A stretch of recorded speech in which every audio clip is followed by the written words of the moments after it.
அன்பின் ஆண்டவரே, உம்முடைய திருப்பாதம் வந்து நிற்கிறோம். இந்த 2ஆம் நாளிலே பரிசுத்த ஆவியானவர் இந்த சபையோடு தேசத்தோடு இடைபட வேண்டும் என்று நம்முடைய பாதத்தில் ஜெபிக்கிறோம். அடியேனை கர்த்தர் சிலுவையின் மறைவில் மறைத்து பரிசுத்த ஆவியானவர் இடைபடும் ஆண்டவரே. சத்தியத்தை அறிவீர்கள், சத்தியம் உங்களை விடுதலையாக்கும் சொன்னது போல எதற்காக கலிலேயாவுக்கு ஓடி போங்கள் என்று சொன்ன வார்த்தையை நாங்கள் தியானிக்கும் பொழுது எங்களுக்குள்ள அந்த பலன் உண்டாகும்படி கர்த்தருடைய ஆவியானவர் உதவி செய்யும்படி ஜெபிக்கிறோம். இயேசு கிறிஸ்துவின் நாமத்தில் ஜெபிக்கிறோம் நல்ல பிதாவே, ஆமென். அன்பானவர்களே, பொதுவாகவே ஈஸ்டர் தினத்திலே சொல்ற ஒரு வார்த்தை தான் இன்னைக்கு 2ஆம் நாளில் உங்களுக்கு வந்திருக்கு. ஆனாலும் ஒரே ஈஸ்டர் கதைன்னு போயிடப்படாது, மேட்ரு கரெக்டா இருக்கும். கையை உயர்த்தி ஒரு அல்லேலூயா சொல்லலாமா? பிரைஸ் தி லார்ட், ஆமென். என்ன அங்க சொல்லுகிறார்? எனக்கு அதாவது ஆண்டவர் சொல்றாரு, உங்களுக்கு முன்னே அவர் கலிலேயாவுக்கு போயிட்டாரு, நீங்க போங்க சீக்கிரமா அப்படின்னு தூதர்களை கொண்டு தேவன் ஆமென் இங்கே ஸ்திரீகளுக்கு சொல்லி அனுப்புறார். சீடர்களிடத்திலே போய் சொல்லுங்க, கர்த்தருக்கு ஸ்தோத்திரம், சீடர்களிடத்திலே சொல்லுங்க. அதே போல ஸ்பெஷலா யார்கிட்ட சொல்லணும்? பேதுருவிடத்திலே சொல்லுங்க அப்படின்னு சொல்லி அனுப்புறது நான் பார்க்கிறோம். நான் கேட்டதுக்கு இப்ப நீங்க இன்னைக்கு என்ன பதில் சொல்ல வரீங்கன்னு பார்ப்போம். எதற்காக கர்த்தர் கலிலேயாவுக்கு போக சொன்னார்? இயேசு அதாவது தூதன்மார் எதற்காக நீங்க கலிலேயாவுக்கு போங்க அப்படிங்கிறார்? இந்த பக்கத்துல உங்களுடைய அபிப்பிராயம்? கர்த்தருக்கு ஸ்தோத்திரம். இந்த பக்கம் யாரா இருக்கிறீங்களா? எதற்காக தூதர்கள் நீங்க கலிலேயாவுக்கு முன்னாடி போங்க அப்படின்னு சொல்ல காரணம் என்ன? அவர் போறாரு, உங்களுக்கு முன்னாடி போறாரு, நீங்க கலிலேயாவுக்கு போங்க, சீடர்கிட்ட போய் சொல்லுங்க, 2வது பேதுருகிட்ட சொல்லுங்க. எதுக்காக சொன்னார் பின்னாடி? கர்த்தருக்கு ஸ்தோத்திரம். எதோ இருந்தாலும் பரவாயில்ல சொல்லுங்கன்னு தான் உங்ககிட்ட சொன்னேன். அது கரெக்டா இருக்கணும்னு ஒண்ணு இல்லையே. ஒவ்வொருத்தருக்கும் ஒவ்வொரு வெளிப்பாடு, ஒவ்வொரு தரிசனம், அதை வச்சுட்டு நம்ம சொல்லலாம். ஆனால் உண்மையிலேயே கிறிஸ்து உயிர்த்தெழுதலின் நாளை பிரசங்கிக்கிறோம். உயிர்த்தெழுதலை குறித்து வேதத்திலே கிட்டத்தட்ட 42 இடத்துல சொல்லப்பட்டிருக்கிறது. ஆனால் கர்த்தருக்கு ஸ்தோத்திரம், எதற்காக போகணும்னு சொன்னால் அதுக்கு ஒரு பெரிய ரகசியம் உண்டு. அதை அப்போஸ்தலர் 1:3 எழுதியிருக்கு. இந்த இன்சிடென்ட் அங்கே நடக்கப்பட வேண்டும், அல்லது இந்த நிகழ்ச்சி அங்கே அவசியப்படுகிறது, அதற்காக போகணும், ஓடணும், சீக்கிரமா சொல்றார். அப்போஸ்தலர் 1:3 சீக்கிரமாய் வாசிக்கும்படி கேட்கிறேன். அவர் பாடுபட்ட பின்பு 40 நாள் அளவும் அப்போஸ்தலர்களுக்கு தரிசனமானார். இந்த பாருங்க, அப்போஸ்தலருக்கு தரிசனமானார் என்று உயிர்த்தெழுந்த பிறகு சொல்றாரு. அடுத்து என்ன எழுதியிருக்க? தேவனுடைய ராஜ்யத்துக்குரியவைகளை அவர்களுடனே பேசி அநேக தெளிவான திருஷ்டாந்தங்களினாலே அவர்களுக்கு தாமே உயிர்த்தெழுந்த தெய்வம் என்று காட்டுவதற்கு கையை உயர்த்தி ஒரு அல்லேலூயா சத்தமாக. என்ன நடந்துச்சு தெரியுமா? இன்னைக்கு நீங்களும் நானும் கொண்டாடுறோம் உயிர்த்தெழுதலினால, ஈஸ்டர் தினம்னு சொல்றோம்.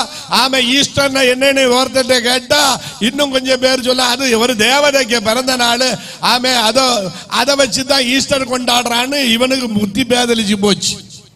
இப்ப யூடியூப்ல இதுல எல்லாம் ஈஸ்டர் குஸ்டர்னு வாயில வந்ததெல்லாம் சொல்லி விளக்கம் எங்க இருந்து கண்டுபிடிக்கானுன்னு தெரியல. நான் கேட்க, இயேசு கிறிஸ்துவோட ஒரு உயிர்த்தெழுதல் ஒரு வார்த்தையில ஜெபம் பண்றதுல என்ன தப்பு இருக்கு? அப்படி ஒரு பிரசங்கம் பண்றதுல தப்பு இருக்கு? அப்ப நம்ம அதை கெடுக்கிறதுக்கு நூதனமான வழியை பிசாசு அன்னைக்கு உண்டாக்கியிருக்கேன், இன்னைக்கும் உண்டாக்குறேன். கிறிஸ்தவ கோணம், பி கேர்ஃபுல். உயிர்த்தெழுந்த கிறிஸ்துவை வாயை திறந்து அறிக்கை பண்ணாத எந்த நாவும் உயிர்த்தெழுதலுக்கு யோக்கியம் இல்லாம போயிடும். கையை உயர்த்தி ஒரு அல்லேலூயா சத்தமாக. புரிஞ்சிருக்கா? கொஞ்சம் கூட எனக்கு சவுண்ட் தந்தா இன்னைக்கு நல்லா இருக்கும். கொஞ்சம் பலம் இல்லாம இருக்கிறேன், அது எங்க இருக்குது? கர்த்தருக்கு ஸ்தோத்திரம். அருமையானவர்களே, இப்ப நான் சொல்றதை கேட்கணும். ஆண்டவருடைய வார்த்தை உயிர்த்தெழுதலை நம்பணும். உயிர்த்தெழுதல் மிக மகிமையான ஒரு காரியம். ஏன் இந்த இடத்துல நீங்க போங்க, சீக்கிரமா அதை செய்யுங்க. அப்படின்னு சொல்லப்பட்ட காரியம் நீங்க புரிஞ்சீங்கன்னா, இயேசு கிறிஸ்து மூன்றாம் நாளிலே மரித்த இயேசு, சிலுவையிலே மரித்த இயேசு மூன்றாம் நாளிலே உயிரோட எழும்பிட்டார். இப்ப கல்லறையில தூதர்கள் நிற்கிறார்கள். ஆமென், கர்த்தருக்கு ஸ்தோத்திரம். இங்க எந்த நிகழ்ச்சியில ஒரு சம்பவம் நடக்குது, காவல் காத்து கொண்டிருந்த ரோமருடைய அந்த சட்டத்திட்டத்தின் அடிസ്ഥാനத்திலே காவல் காத்து கொண்டிருந்த காவலர்கள் படையாளியை போய் ஒரு வேண்டாத ஒரு வேலையை செஞ்சானோ. அது என்ன வேலை தான்? இதுதான் மிக முக்கியமான இந்த இடத்துல. மத்தேயு எழுதின சுவிசேஷம் 28வது அதிகாரம் 11 முதல் 15 வரை வாசிக்கும் பொழுது இவர்கள் செய்த வேலை என்னன்னு எழுதியிருக்கிறது. வாசிங்க. அவர்கள் போகையில் காவல் சேவகரில் சிலர் அந்த நகரத்துக்குள்ளே வந்து நடந்த யாவற்றையும் பிரதான ஆசாரியருக்கு அறிவித்தார்கள். இவர்கள் மூப்பரோடே கூடி வந்து அண்ணா காய்பா ஆரிய சங்கம், இந்த சங்கத்துக்கெல்லாம் அறிவிப்பு கொடுக்கிறான், பிரதான ஆசாரியருக்கு தெரிவிக்கிறான். அங்க மூப்பர்கள் இருக்கிறார்கள். எல்லாரும் கூடி ஒரு தீர்மானம் எடுக்கிறார்கள். எங்கே? இயேசு உயிர் தெழுந்து விட்டார், கல்லறை புரண்டு இருக்குது, கல்லு புரண்டு இருக்குது, இவங்க மயங்கி விழுந்துட்டானுவோ. ஆமென். எழும்பி சேவர்கள் ஓடி வந்து பிரதான ஆசாரியன்கிட்ட சொல்றானுவ. பாருங்க, ஆர்டர் போட்ட இடம் மாறி நியாயப்படி பிலாத்து கிட்ட போய் சொல்லி இருக்கணும். அங்க சொல்லாம நேர பிரதான ஆசாரியன்கிட்ட வந்து சொல்றானோ, அவர் எழும்பிட்டாரு, அங்க என்னவோ நடந்துட்டு உயிர் தெழுந்துட்டாரு, அங்க கல்லறையில காணும் என்ற செய்தியை இவர்கள் ஆமென் பிரதான ஆசாரியனுக்கு அண்ணாவுக்கு அறிவிக்கிறதை நாம் இங்கே பார்க்கிறோம். அப்ப என்ன நடந்தது? மூப்பர்கள் எல்லாம் சேர்ந்து வாசிக்கலாம். அவங்க சொன்னது வாசிக்க தொடர்ந்து. இவர்கள் மூப்பரோடு கூடி வந்து ஆலோசனை பண்ணி சேவகருக்கு வேண்டிய பணத்தை கொடுத்து, இயேசு உயிர் தெழுந்த நாளிலே பணம் இறக்குற வேலை இறங்கிருக்கு. இந்த ஓட்டுக்கு பணம் இறக்குவானோ, குறுக்கு வழியில எல்லாம் பணம் இறக்குறது தான் குறுக்கு வழி. பணம் இறக்குதுனாலே குறுக்கு வழின்னு அர்த்தம், பெர்ஃபெக்ட் இல்லைன்னு அர்த்தம், யோக்கியம் இல்லைன்னு அர்த்தம், உயிர்த்தெழல்னு அர்த்தம். பணத்தை இறக்கி வாசிங்க. நாங்கள் நித்திரை பண்ணுகையில் எடா முட்டா பயல நீ எல்லாம் ஒரு போலீஸ்காரனா? இங்க யாரா இருந்தா உங்கள சொல்லல ஐயா, அன்னைக்கு காவல் காத்த போலீஸ்காரனுங்க சொல்லுவாங்க. அவன்கிட்ட இந்த மூப்பர்களும் அண்ணா காய்பாவும் என்ன சொல்லி கொடுக்கறாங்கன்னா, நாங்க காவல் காத்துக்கிட்டு இருக்கிற வேளையில திடீர்னு தூங்கிட்டோம். திடீர்னு தூங்குற வேளையில வாசிங்கம்மா, அவருடைய சீஷர்கள் வந்து அவனை களவாய் கொண்டு போயிட்டாங்க. உயிர்த்தெழுதல் இல்லை என்று சொல்ல அண்ட சராசரங்களை ஆளுக செய்கிற கிறிஸ்து, அவன் பிதாவின் ஒரே பேரான குமாரன் இந்த உலகத்தில் வந்து மரித்து உயிர்த்தெழுந்த செய்தியை சாத்தான் இப்பிரபஞ்சத்தின் அதிபதி புரோகிதனாகிய அந்த மகா பிரதான ஆசாரியருக்குள்ள நுழைஞ்சு அந்த கூட்டமும் சேர்ந்து அவர் உயிர்த்தெழவில்லை என்று இவனுங்க தலையில ஏத்துறானோ. யாருக்க? போர் சேவகர்கள் தலையில. இதை கேட்டா எப்படி சிரிப்பா இருக்குன்னா, ஒருத்தன் திடீர்னு இப்படி சொன்னானா, என்ன சொன்னானா, ஆமென், வீட்டுல ஒரு வாட்ச்மேன் சொல்லி இருக்கான். அந்த வீட்டுல அவரு காலையிலே பிளைட்ல ஏறி எங்கேயோ போகணுமா, ஏதோ போகணும். அதுக்காக எஜமான் சொன்னாரா, 5 மணிக்கு ரெடியா வந்துருவேன், நான் போகணும், நீ எல்லாம் ரெடி பண்ணிக்க அப்படின்னால வேலைக்காரன் சொல்லி இருக்கிறாரு. 5 மணிக்கு போகிறதுக்கு வீடு விட்டு கிளம்புற நேரம் சொன்னானா. ஆமே, கிளம்பி வீடை விட்டு வெளியிறங்கும் போது வேலைக்காரன் வாட்ச்மேன் சொன்னானா, ஆமே, எஜமானே போகாதே, எஜமானே போகாதே, எஜமானே நானா. ஏன்பா என்ன நல்ல காரியத்துக்கு புறப்படும் போது போகாதேன்னு தடை பண்றியடா, என்ன பிரச்சனைன்னு? ஐயா, நான் தூங்கிக்கிட்டு இருக்கும் போது ஒரு சொப்பனம் கண்டேன், நீங்க போற இடத்துல ஆக்சிடென்ட் ஆகி செத்து போகுது அந்த வாகனம், அதனால முடிஞ்சு போறீங்க, அதனால போயிடாதீரும். ஏன் எஜமா இந்த உலகத்தை விட்டு போயிடக்கூடாது, அதனால நான் சொல்றேன். நானா அப்படியே புறப்பட்டு போற வீட்டுக்குள்ளேயே போயிட்டு இருந்துட்டார். உண்மையிலேயே அந்த வாகனம் அபகடத்துல முடிஞ்சிச்சு, பிளைட்னு வச்சுக்க. இவனுக்கு இந்த இன்சிடென்ட் கேள்விப்பட்டப்போ, ஐயோ எஜமானுங்க உயிரை காப்பாத்திட்டே அவன் குடுகுடுன்னு ஓடி வந்த. ஐயா, சொன்ன மாதிரி நான் கண்ட சொப்பன மாதிரி நடந்து போச்சு, நீங்க போகாம இருந்தனால உங்க உயிர் தப்பிச்சு இல்லையா? ஆமா தப்பிச்சு. இப்ப அதுக்கு என்ன செய்யணும்? எனக்கு என்ன பரிசு தர போறீங்க? உனக்கு பரிசு, உன் சீட்டை கிழிக்கிறேன் நானா. வேலையில இருந்து உன்னை வெளியே தள்ளுறான்டா, அவன் சீட்டையே கிழிச்சிருந்தேன், போ இன்னையில இருந்து வீட விட்டு வெளியே அப்படின்னா. ஐயா, உயிரை காப்பாத்தினவனை வேலையை இருந்து நீக்கிறீங்களேன்னா அப்பதான் சொன்னாடா, முட்டா பையல, உன்னை ராத்திரிக்கு காவல் காக்கிற வாட்ச்மேனை வச்சா தூங்குற வேலை செஞ்ச நீ சொப்பனம் கண்டு எனக்கு விளக்கம் சொல்ற, நாளைக்கு இதே செய்தா வேற எதுவும் நடந்து போகும்ல, அதனால வேற எங்கேயா போய் தூங்கு, வீட்டுல உட்கார்ந்து வேலை இல்லாம சொரிஞ்சு தூங்குன்னு சொன்னானா. புத்தி உள்ள எஜமான்.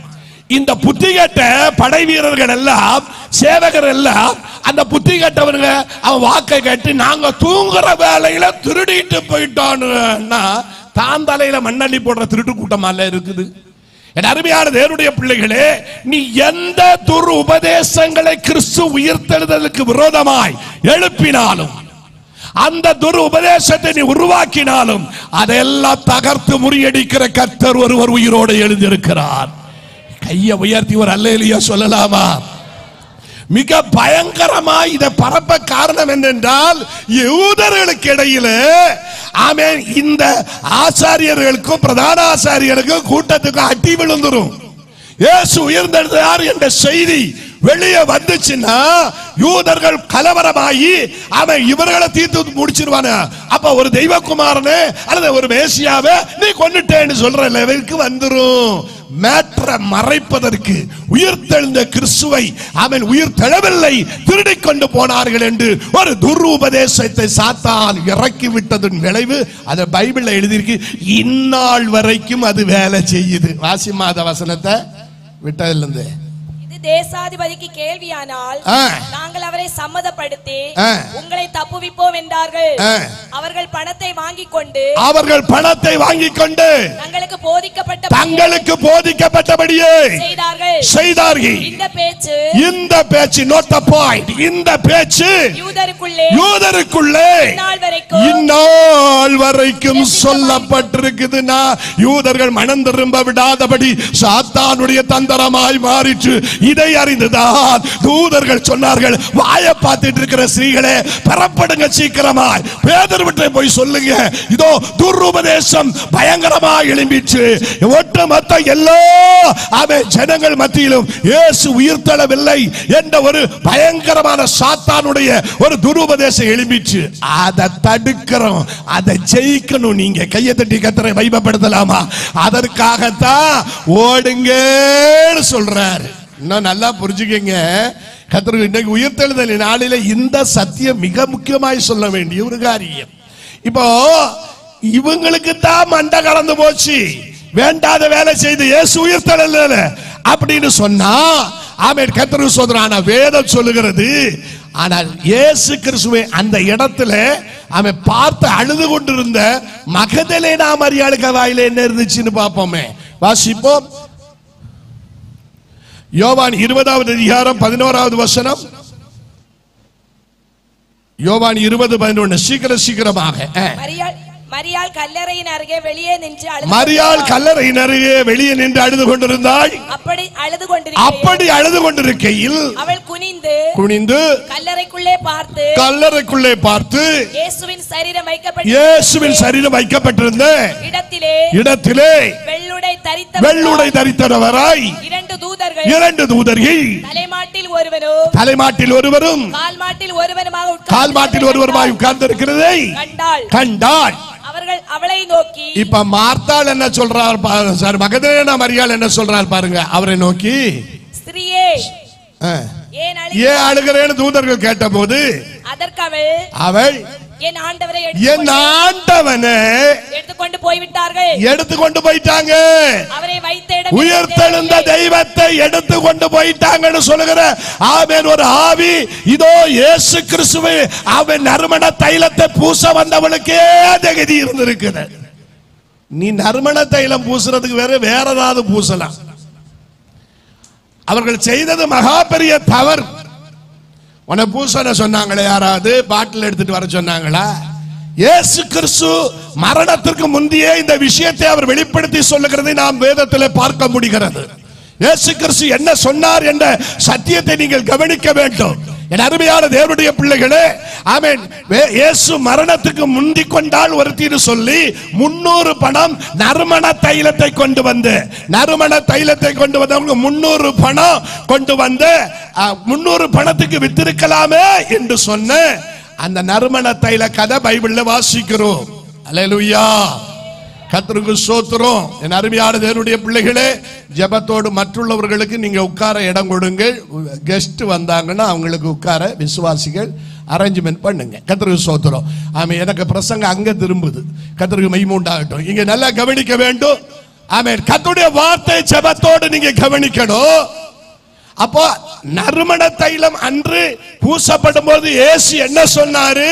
இவள் மரணத்துக்கு முந்தி கொண்டாள் என்று சொன்னால் இன்னொரு நறுமண தைல பாட்டில் அங்க பூச வேண்டிய, டெட் பாடிக்கு பூச வேண்டிய அவசியம் இல்லை. கையை தட்டி கர்த்தரை மகிமைப்படுத்தலாமா?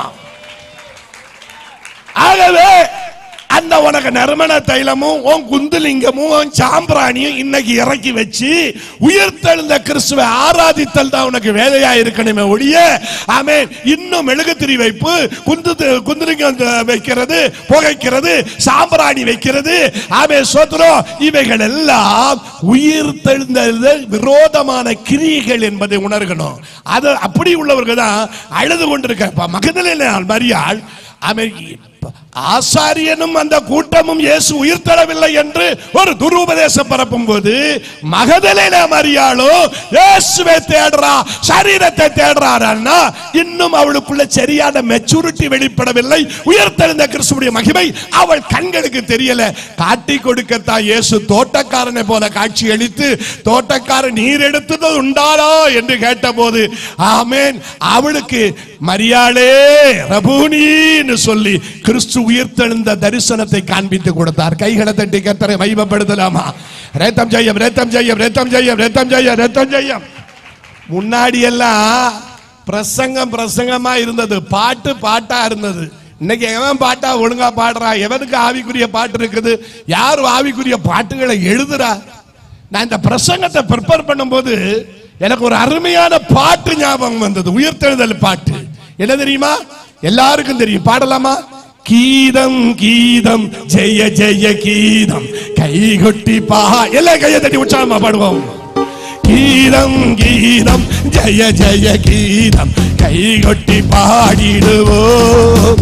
இயேசுராஜன் உயிர்த்தெழுந்தார், அல்லேலூயா, ஜெயம் என்று ஆர்ப்பரிப்போம். இயேசுராஜன் உயிர்த்தெழுந்தார், அல்லேலூயா, ஜெயம் என்று ஆர்ப்பரிப்போம். ஆரோத கல்லறை மூடின பெருங்கள் புரண்டுரண்டோடு பாடுவோம். ஆரோத கல்லறை மூடின பெருங்கள் புரண்டுரண்டோடு அங்கு போட்ட முத்திரை காவல் தேவம் கண்ணடி முன். அங்கு போட்ட முத்திரை காவல் தேவபுத்திர சன்னதி முன். கீதம் கீதம் ஜெய ஜெய கீதம் கைகொட்டி பாடிடுவோம். எல்லாரும் பாடுவோம். கீதம் கீதம் ஜெய ஜெய கீதம் கைகொட்டி பாடிடுவோம். இயேசுராஜன் உயிர்த்தெழுந்தார், அல்லேலூயா, ஜெயம் என்று ஆர்ப்பரிப்போம். இயேசுராஜன் உயிர்த்தெழுந்தார், அல்லேலூயா, ஜெயம் என்று ஆர்ப்பரிப்போம். வேண்டா வேண்டா அழுதிட வேண்டாம், கோடியுரை திடுங்கள். எல்லாரும் பாடுவோம். வேண்டா வேண்டா அழுதிட வேண்டாம், கோடியுரை திடுங்கள். பூரினமாமரை வீட்டன கல்லர் போங்கள் கலிலேயாவுக்கு. இப்படி எல்லாம் பாட்டு எழுதுறதுக்கு இன்னைக்கு எவனுக்கு வெளிப்பாடு வருது?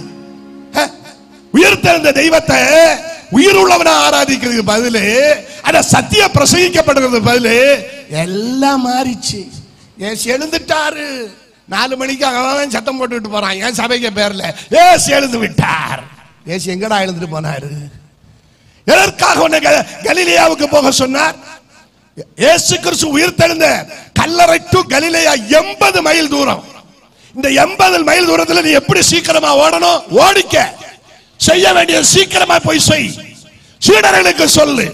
அவன் சாதாரண காரியம் இல்ல, இடுப்பெலும்பு ஒடிஞ்சு போகும் 80 மைல் தூரத்துக்கு ஓட. அவன் ஓடுவதற்கு அழைக்கப்பட்டோம். துருபதேசங்கள் எழும்பும் போது சத்தியத்தை, உயிர்த்தெழுந்த தெய்வத்தை உயர்த்தி காட்டணும். இன்னும் கல்லறையில உட்கார்ந்து கல்லறை கிறிஸ்தவனா, செத்த கிறிஸ்தவனா, செத்த ஆராதனை செய்யறத விட்டு வெளியே வருகிறவன் கையை தட்டி பாடு என்னோட. வேண்டாம் வேண்டாம் அழுதிட ஓங்கடிங்க. வேண்டாம் வேண்டாம் அழுதிட வேண்டாம், ஓடியுரை தேடுங்கள். நாம் கூறின மாமரை வீட்டனகல்ல உங்கள் கலிலேயாவுக்கு. நாம் கூறின மாமரை வீட்டனகல்ல உங்கள் கலிலேயாவுக்கு. ஆஹா கீதம் கீதம் ஜெய ஜெய கீதம் கைகொட்டி பாடிடுவோம். கீதம் கீதம் ஜெய ஜெய கீதம் கைகொட்டி பாடிடுவோம். இயேசுராஜன் உயிர்த்தெழுந்தார், அல்லேலூயா ஜெயம் என்று ஆர்ப்பரிப்போம். இயேசுராஜன் உயிர்த்தெழுந்தார், அல்லேலூயா ஜெயம் என்று ஆர்ப்பரிப்போம். கீதம் கீதம் ஜெய ஜெய கீதம் கைகொட்டி பாடிடுவோம். கீதம் கீதம் ஜெய ஜெய கீதம் கைகொட்டி பாடிடுவோம். இயேசுராஜன் உயிர்த்தெழுந்தார், அல்லேலூயா ஜெயம் என்று ஆர்ப்பரிப்போம். இயேசுராஜன் உயிர்த்தெழுந்தார், அல்லேலூயா ஜெயம் என்று ஆர்ப்பரிப்போம். அன்னாகாய் ஆரிய சங்கம் அதிரடி கொள்ளுகின்றார். அன்னாகாய் ஆரிய சங்கம் அதிரடி கொள்ளுகின்றார். இந்த பூத கணங்கள் இடியொளி கண்டு பயந்து நடுங்குகின்றார். இந்த பூத கணங்கள் இடியொளி கண்டு பயந்து நடுங்குகின்றார். ஜெய ஜெய கீதம் கைகொட்டி பாடிடுவோம். உயிர்த்தெழுந்த இயேசுவை சந்தோஷமா கொண்டாடிட்டு 40 நாள் உபவாசம் இருந்து முட்டையும் சாப்பிட மாட்டான், மீனையும் சாப்பிட மாட்டான், முட்டையும் வேணாலும் போட்டுக்கிட்டு சில வேளை.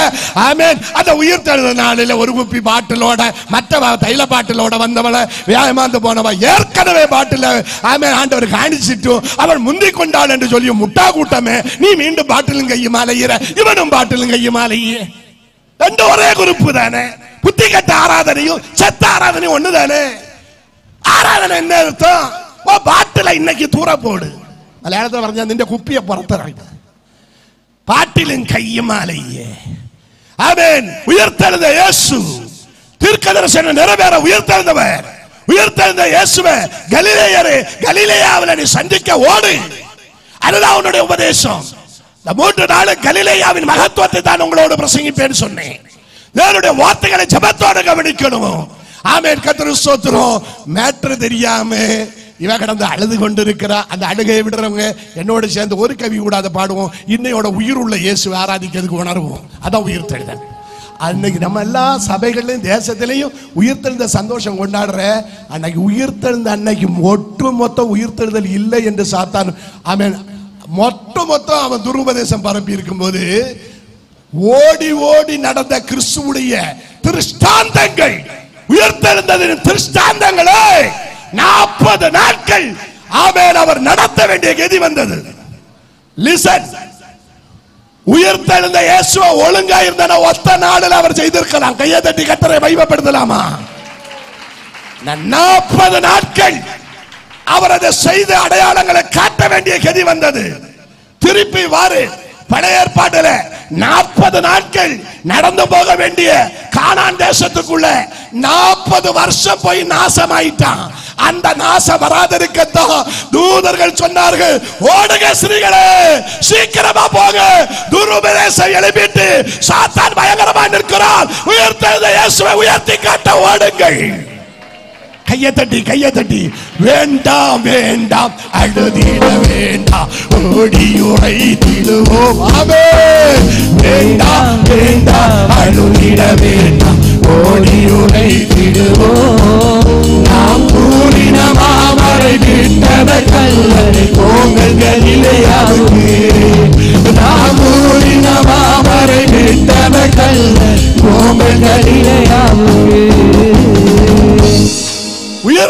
தெய்வம் கலிலேயாவுக்கு முன்பாய் கடந்து போறா போங்கன்னு சொன்னா,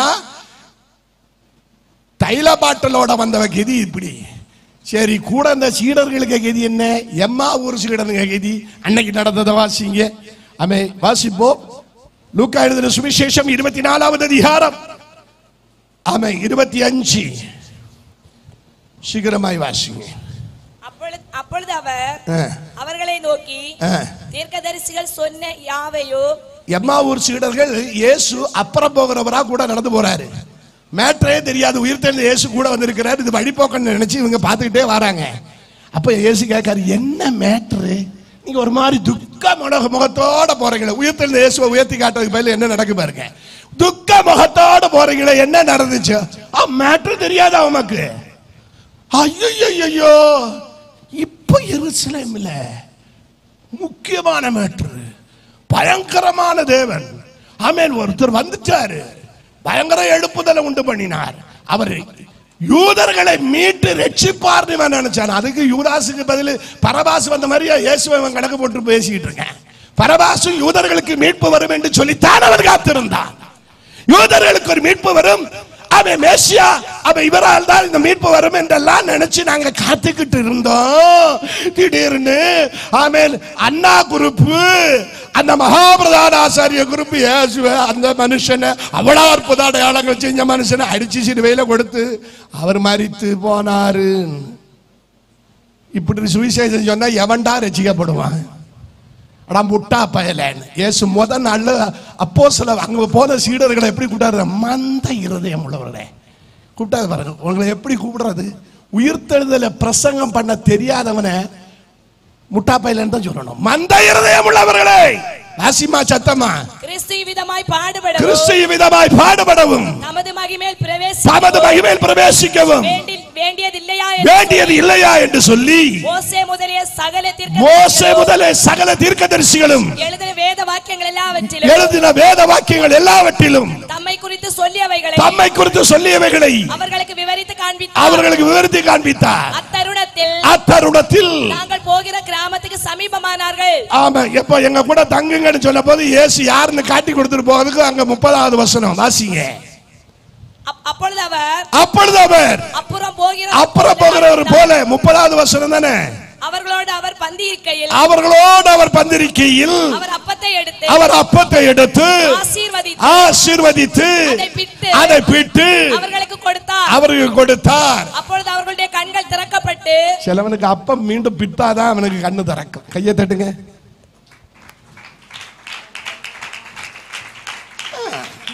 இந்த சரித்திர கதைகள் முழுவதிலையுமே எம்மாவூர் சீடருக்கு மாத்திரம் அப்பம் பிக்கல. அடுத்த கதையில நீங்க வாசிக்கிறீங்க, அவனுக்கும் மீன்பிடிக்க பின்னாடி போனானே அவனுக்கு அப்பம் கொடுத்து தான் மீன் சரியாக்குறாரு. அப்பம் கொடுத்தா தான் சிலவன் கிளியர் ஆகிறான். அதனால இன்னைக்கு அப்பத்தை கொடுத்து மிக தெளிவாக இந்த வசனம் நம்மளை எச்சரிக்கிறது. ஜபத்தோடு நீங்க கவனிக்கணும். அப்பம் விட்டு கண்களை திறந்து வைத்தார். ஒரு பாட்டு கூட அழகா பக்தன் பாடுவார். இப்போ இயேசுன்னு தெரிஞ்சு போனாங்க. ஆமே, பழையபடி எருசலேமுக்கு ஓடிட்டாங்க. இப்ப நல்லா கவனிங்க, நமக்கு சொல்லப்பட்டது கலிலேயாவுக்கு போகுதல். எதற்காக கலிலேயாவுக்கு போகுதல்? எம்மாவூர் போற சீடவாயிலையும் இப்படிதான் இருந்துச்சு. உயிர்த்தெழுந்த இயேசுவை சொல்லாத மந்த இருதயம் உள்ளவனே இயேசு விட்டு இருந்து ஆமே சாட்டை அடி வாங்குற மாதிரி செவிட்டுல விழுந்த மாதிரி இருந்துச்சு அந்த வார்த்தை. சரி, இந்த 11 சீடர்கள் இருக்கான, யூதாசுன்னா ஒண்ணு, அது முடிஞ்சு போச்சு. இந்த 11 சீடர்கள் என்ன செஞ்சானோ அது பைபிள் இருக்குது. 11ல 1 ஆப்ஷன் தான் ஒளிச்சு இருக்குது. அது 1 ஆப்ஷன்டா இருக்குது. ஒளிச்சிருந்தாலும் ஆப்ஷன்ல தான் இருக்குது. கர்த்தருக்கு ஸ்தோத்திரம். அவனே என்ன செய்தார்கள் வாசிக்கலாம். யோவான் 20வது அதிகாரம் 19வது வசனம். இவங்க போய் உயிர்த்தெழுதல் செய்தியை சொல்லிடுவாங்க இல்லையா? இந்த லட்சணத்துல இருக்கிறவங்க வாசிங்க. வாரத்தின் முதல் நாளாகிய அன்றைய தினம் சாயங்கால வேளையிலே பிரைஸ் தி லார்ட் சீசர்கள் கூடியிருந்த இடத்தில் யூதர்களுக்கு பயந்ததினால், நான் பாருங்க, யூதர்களுக்கு பயந்ததினால் கதவுகள் பூட்டப்பட்டிருக்க இயேசு வந்து நடுவே நின்று உங்களுக்கு சமாதானம் அவர் இப்படி சொல்லி தம்முடைய கைகளையும் இந்த அப்போஸ்தலர் 1ல வாசித அவர் உயிர்த்தெழுந்தார் என்ற சில திருஷ்டாந்தங்கள் காட்ட வேணும். இல்லனா சத்துரு ஜெயிச்சிருவான், துருபதேசம் ஜெயிச்சிரும், கர்த்தருடைய திட்டங்கள் எல்லாம் இல்லாம போயிடும். ஆகவே அப்போஸ்தலர்கள் 10 பேரும் செத்து கிடக்கான ஒரு ரூமுக்குள்ள உயிர்த்தெழுந்த தெய்வத்தை உயர்த்தி காட்டுறதுக்கு பதிலாய் டெட் பாடி மாதிரி கிடக்குது 10. அப்பதான் போய் சொல்றாரு அவர்களை அவன் சொல்றோம் திருஷ்டாந்தம் காட்டுறாரு, என் கைய பாரு, அவன் விழாவை தொட்டு பாருன்னு. அதற்கு முன்பு வேறொரு அதிகாரத்திலே ஸ்ரீகள் அவருடைய பாதத்தை தழுவி போனார்கள் இருக்கு. அப்ப பாதத்தையும் காட்டி இருக்கணும். கையை தட்டி கர்த்தரை மகிமைப்படுத்தலாமா? Praise the Lord.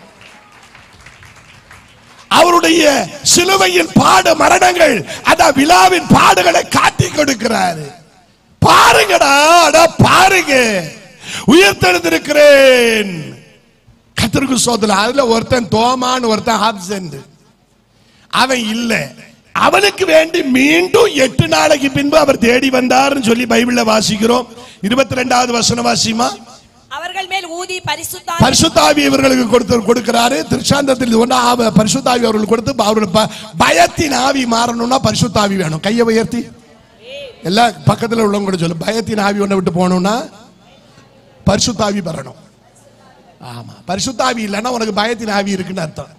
பூதத்தை கண்டா பயப்படுவான், எல்லாத்தையும் கண்ட பயப்படுவான், எதை கண்டாலும் பயப்படுவான். பரிசுத்த ஆவி இல்லை. பயத்தின் ஆவி உன்னை விட்டு போகணுமானால் பரிசுத்த ஆவி ஊட்டப்படும். ஊதி கொடுக்கிறார், ஊட்டப்படுகிறது. வாசிங்க. இவர்களுடைய பாவங்களை மன்னிக்கிறீர்களோ அவைகள் அவர்களுக்கு மன்னிக்கப்படும். 25வது வசனம். மற்ற சீசர்கள் கர்த்தரை கண்டோம் என்று அவனுடனே சொன்னார்கள். அதற்கு அவன் அவருடைய கைகளில் ஆணிகளினால் உண்டான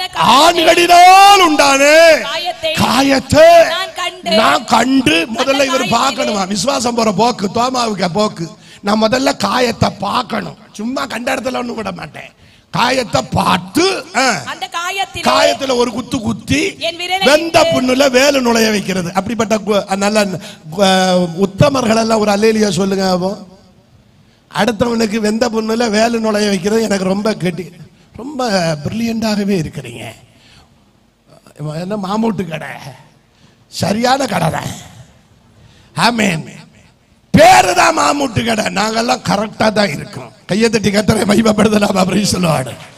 இங்க சவரிமாரு அவருக்கு விழாவில் நான் மீண்டும் குத்தி பார்ப்பேன், அப்பதான் விசுவாசிப்பேன். ஏசு இவனுக்கு வேண்டி 2ஆம் முறை பிரதீட்சிக்க பாருங்க. உயிர்த்தெழுந்த தெய்வம் எவ்வளவு ஸ்பீடா ஓடுறாரு பாருங்க.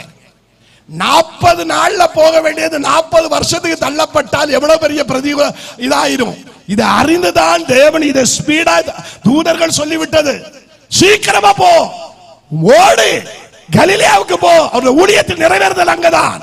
கடந்து போ, திருஷ்டாந்தங்களோடு அவர் தரிசனம் காட்ட போறார். உயிர்த்தெழுந்த இயேசுவை நீ பிரசங்கிக்கணும், சொல்லணும். அவர் உயிரோட எழும்பி இருக்கிறார். கையை உயர்த்தி ஆமென். இந்த தோமா அவிசுவாசியா இருந்தவன் விசுவாசியா இருன்னு இயேசு சொல்லி, டேய் என் விழாவில் ஒட்ட போட்டு அந்த குத்தி பார்க்கணும்னு நினைச்சேடா. உனக்கு விழாவில் குத்துறது ஒரு குரூப் இந்தியாவில் உள்ளவங்களுக்கு தான் இருக்கு. விழாவை பார்த்து குத்துறோம், விழாவை செருவு கிடையாது. ஆமா, இந்தியாவுக்கு ஒன்று அனுப்பி விடுறேன், ஊழியத்துக்கு போ, விழாவில் ஓட்ட அது அந்த காயத்தை குத்துறது எப்படின்னு காட்டி தருவானுவான்.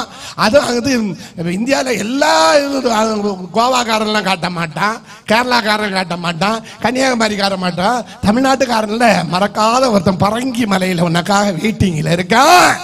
ஆமே சோத்திரம் செயின்ட், ஆமே சோத்திரம் செயின்ட் என்னது என்ன மவுண்ட்?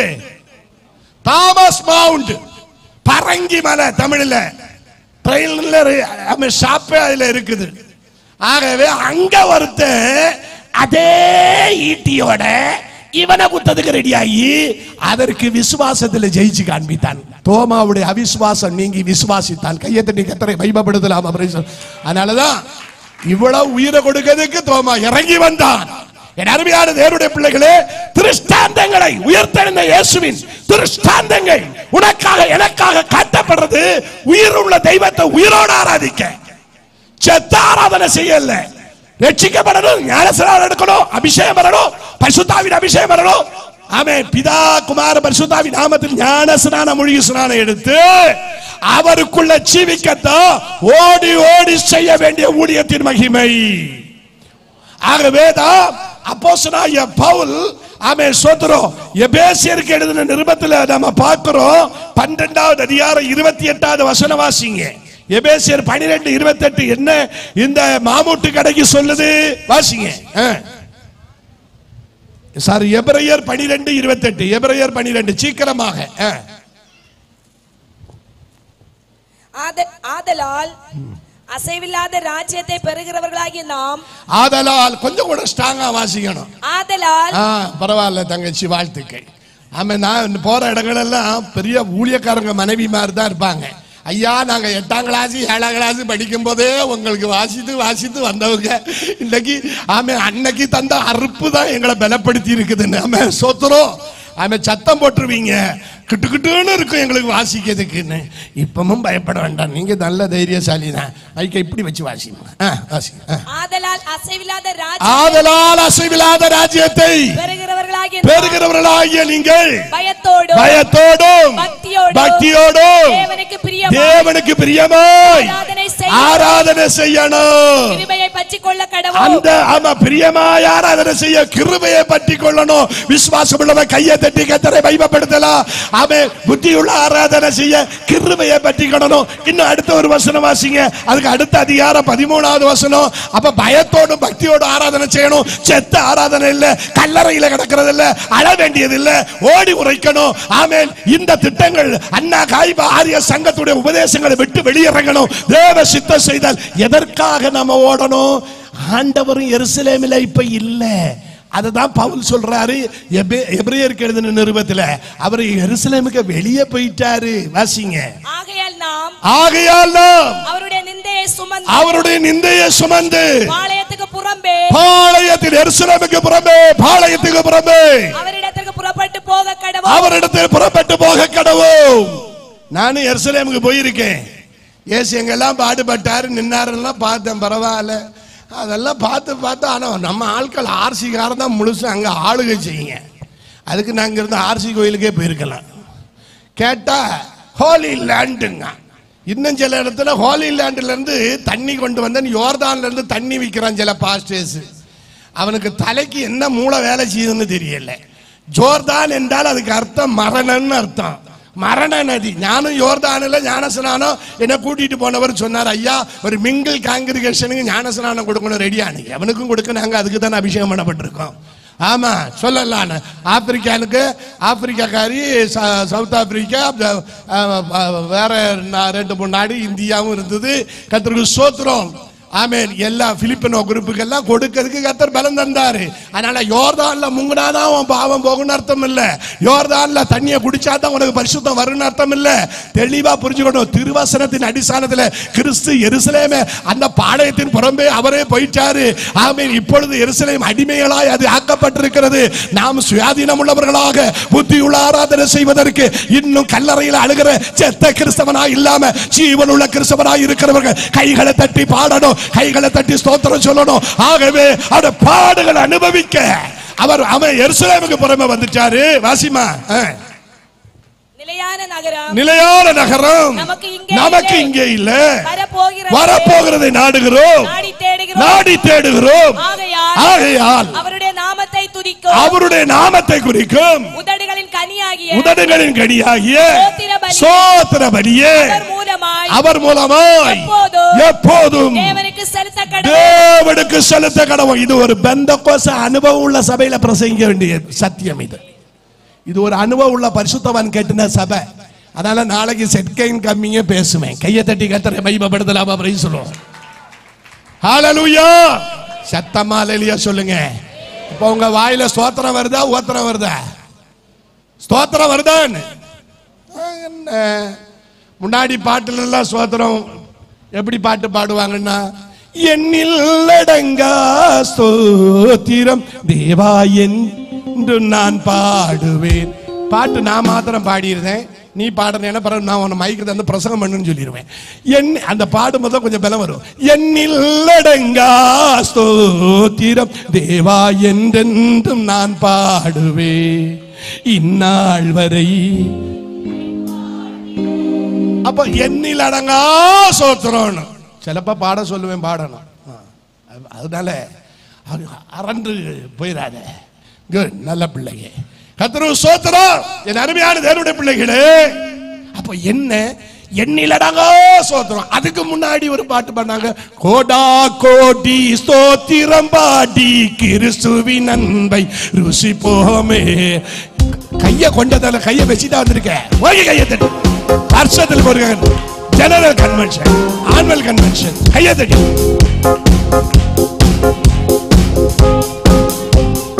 காத்து கொண்டாரே தேவசூதன். அப்போ கோடாடி சோத்திரோடு பாட்டு பாடினாங்க. பிறகு எண்ணில் அடங்கான்னா ஒரு அளவு எண்ணில்ல அப்படின்னு. அதுக்கப்புறம் ஒரு அம்மாவுக்கு எப்படி வெளிப்பாடு வந்திருக்குதுன்னா, ஆமே ஸ்தோத்திரம். 1000 ஸ்தோத்திரமே இயேசுவை பாத்திரரே. அர்த்தம் புரிஞ்சுச்சா? இந்த அம்மாவுக்கு எங்க இருந்து வெளிப்பாடு வந்துச்சு? 1000 ஸ்தோத்திரம் இயேசுக்கு பாத்திரன். நல்ல அம்மா தான். அது எப்படியோ பாட்டு போற போக்குக்கு லட்சத்துக்கு நான் அதை வெளியே எடுத்தேன். அப்ப இனி ஒருவேளை இயேசு வர தாமதிச்சா நம்ம தலைமுறை என்ன இருக்குல்ல, 1-2 உட்கார்ந்து இருக்குங்க. இதுகள்லாம் எப்படி பாடு தெரியுமா? ஒரே ஒரு ஸ்தோத்திரமே சீக்கிரம் எழுப்பி போடான்னு. கடைசி காலம் அப்படி ஆச்சு, நாச காலம் எடுத்தாச்சு. அதனால தான் பாளையத்தின் புறமே பாட அனுபவிக்கிறவன், புத்தியுள்ள ஆராதனை செய்கிறவன், கல்லறை கிறிஸ்தவன் அல்லாதவன், உயிர் தெழுந்த இயேசுவை ஆராதிக்கிறவன் வாயில 24 மணிக்கு ஒரு சோத்திரம் வரணும். சோத்திரம் சொல்லுதலே தகும். சோத்திர கனியாகிய உதடுகளின் கனியாகிய சோத்திர கனியை அவன் பலியை நீ ஏறெடுக்கும் போது உன்னில் இருக்கிற கட்டு, உன் குடும்பத்தின் கட்டு, உன் பிள்ளைகளின் கட்டு, உன் சாப கட்டு வீடு விட்டு வெளியே ஓடும். glory glory glory. ஸ்தோத்திரம் வரணும். சொல்லாத ஸ்தோத்திரம் தானா வரணும். வசனம் கேட்கும் போது பல வரணும். கர்த்தரை துதிக்கணும். சத்திய ஆராதனை இல்லை இப்போ. ஐயோ, போன வாரம் களக்காடுல பிரசங்கம் பண்ணி முடிச்சோன்னா வந்திருந்தவங்க இவர் வரல. அந்த தம்பிகிட்ட கேட்கணும் என்ன சொன்னாங்க. ஐயா, அடுத்த வாரத்தில் ஒரு பிரசங்கத்துக்கு இந்த வாரத்துக்கு இவர் வச்சு என்ன நடத்திடுவாருன்னு கேட்டேன். கேட்குறாங்க ஐயா, கன்வென்ஷனுக்கு அவங்க மெசேஜ் கேட்கணும்னு ஆசைப்படுறாங்களாம். நமக்கு மெசேஜ் பாஸ்டருக்கு திருப்பி கொடுத்துருவோம். அப்படி ஒன்றும் உண்டா பாஸ்டருங்க? அப்படி ஒன்றும் இல்லையே. பாஸ்டர் விட்டு கொடுக்க மாட்டேங்காரு. நல்ல பாஸ்டர் ஒரு கை தட்டுங்க, கையை தட்டுங்க. ஆமா, விட்டு கொடுக்கலன்னா நல்ல பாஸ்டர். உண்மை சொல்லிட்டாருன்னா ஒரு பொல்லாதவர். அப்படிதானே? அவர் பரலோகம் போடுமா வேண்டாமா? போடுமா வேண்டாமா? சத்தியத்தை அறிவீர்கள், சத்தியம். நீ வாழ்ந்தாலும் சரி செத்தாலும் சரி மரியாதைக்கு சத்தியம் தான் பேசணும். கையை உயர்த்தி ஒரு அல்லேலூயா சொல்லலாமா? சத்தியம் பேசினா சபை வளருமே ஒழிய சபை தளராது, சபை உடையாது.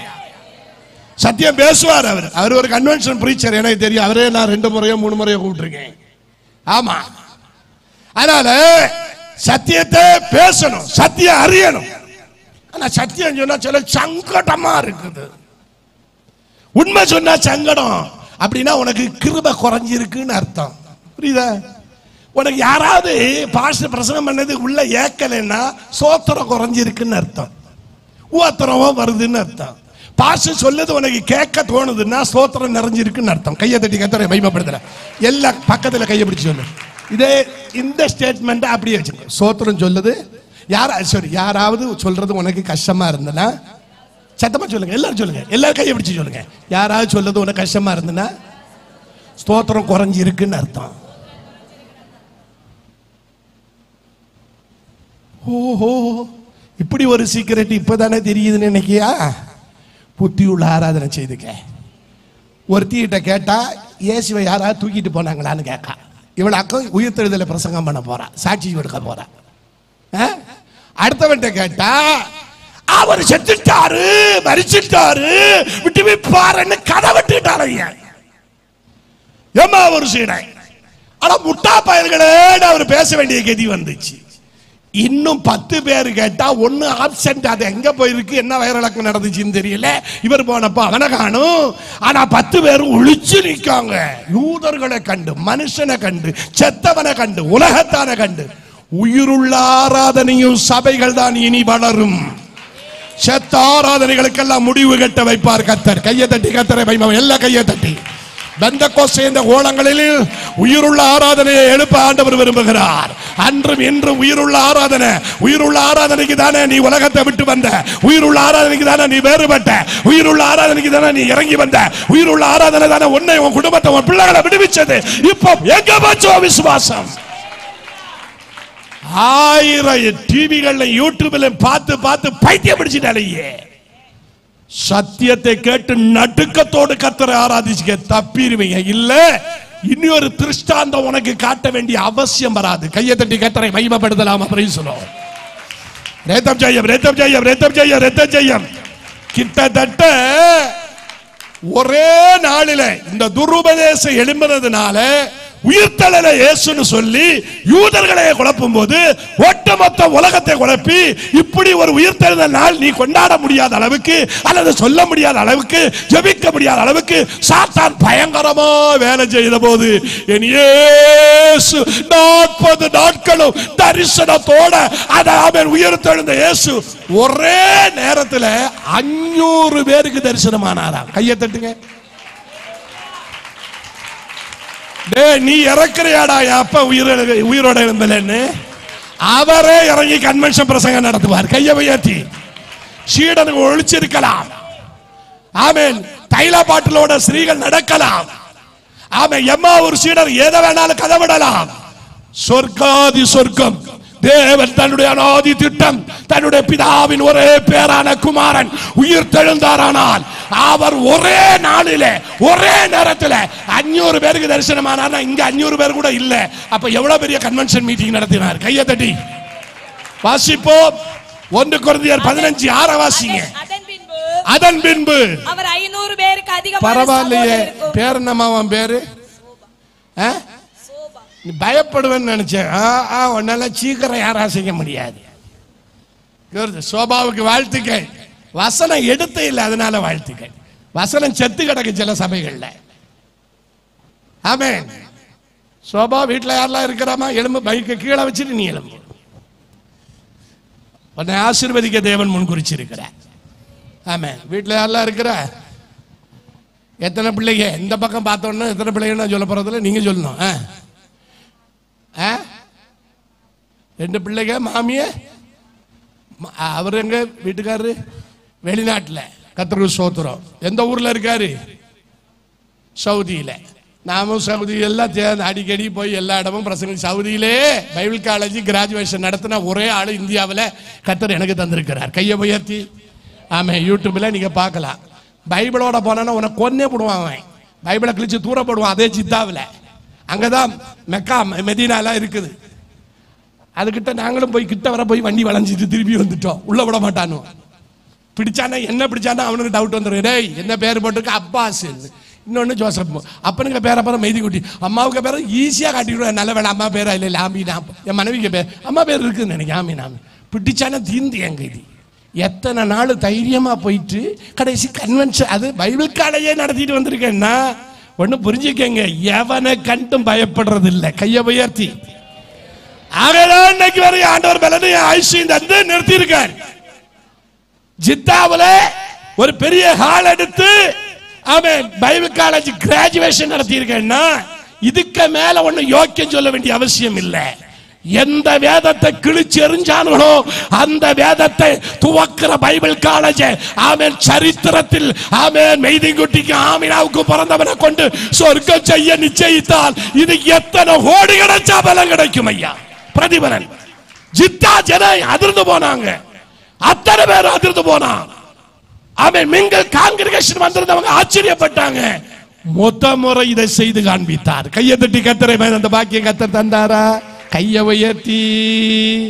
நீ ஊழியக்காரனை கிண்டிக்கிட்டும் நொண்டிக்கிட்டும் நட. திருவசனத்தின் அடிസ്ഥാനத்தில் ஆராதிக்கலன்னா தப்பியே போக மாட்டேன் நீ. ஆமே சோத்திரம். ஆண்டவர் உங்களை நேசிக்கிறாருமா. நீ தப்புவ நல்ல பரவாயில்ல. வசனம் நல்லா தெரிஞ்சதுனால. அவர் வீட்டுக்காரரு அங்க வேலை பார்க்காரா? சவுதியில எங்கன்னு சொல்ல முடியாதா? தமாம். சரி, நாம அடிக்கடி போய் இறங்குற இடம் தான். வாழ்த்துக்கள். கர்த்தர் உங்க குடும்பத்தை ஆசீர்வதிப்பார், பிள்ளையை ஆசீர்வதிப்பார், பிள்ளைகளை ஆசீர்வதிப்பார். தேவ திட்டம் நிறைவேறும். 4 வருஷமாய் ஸ்பெஷலா கர்த்தர் உன்னை ஆசீர்வதிக்க ஆரம்பிச்சிட்டாரு. ஒரு 4 இயர்ஸா ஸ்பெஷலா ஆசீர்வதிக்கிறேன்னு கர்த்தர் சொல்றாரு. ஆண்டவருக்கு கோடி நன்றி சொல்லணும். ஆனாலும் ஒரு காரியம் நடக்கிறதுக்காக கொஞ்ச நாளா வெயிட் பண்ணிட்டு இருக்க, அதை நீ நிறைவேற்றுவ. எந்த விஷயத்தின் மேல நீ ஜெபிச்சிட்டு இருக்கியோ அந்த காரியம் சக்சஸ் ஆகி முடியும். கர்த்தர் அதை செய்ய பண்ணுவார். கையை தட்டி கர்த்தரை மகிமைப்படுத்தணும். இதான் குட் நியூஸ். உட்காருங்க. அதுக்கு மேல பண்ண செய்தி கொடுக்க முடியாது. இங்க கவனிக்கணும், திருவசனத்தின் அடிஸ்தானத்தில் ஜெபத்தோடு கவனிக்கணும். கர்த்தர் நம்மோடு கூட பேசுறாரு. வேத வசனத்தை கேட்டுட்டு நீ திருந்தாம போனா நீ அழிஞ்சு போயிருவ. ஒரு எடுத்துக்காட்டு சொல்றேன். பேரு பிரஸ்தாபத்துக்கு இல்ல, ஒவ்வொரு இடத்துல என்னென்ன சொல்லணும் அப்படியே நடந்துகிட்டு இருக்குது இன்னைக்கு. எனக்கு பயம். இங்க ஒருத்தனை ஊழியத்துக்கு வான்னு சொன்னா வரது கஷ்டம். நம்ம தம்பியெல்லாம் ஊழியத்தை முடிச்சுட்டாங்க, வாழ்த்துக்கு. ஆனா நிறைய பேருக்கு அத பயம். இப்ப நான் ஸ்வீடன் போன போது எல்லாரும் போயிட்டு வாங்கடான்னு வீட்டுக்குன்னு அனுப்பி விட்டேன். போதும் பைபிள் காலேஜ் எனக்கு, இனி என்ன விட்டுருன்னு சொல்ற அளவுக்கு நான் மாறினேன். ஆண்டவர் விட்டாராடி. அடுத்தவன் வந்து நின்ன, ஐயா நான் ஆப்பிரிக்கா தேசத்துல ஒரு தீர்க்கதரிசிட்ட போகணும்னு, ஜோசுவான்னு தீர்க்கதரிசிட்ட போகணும்னு கேங்க.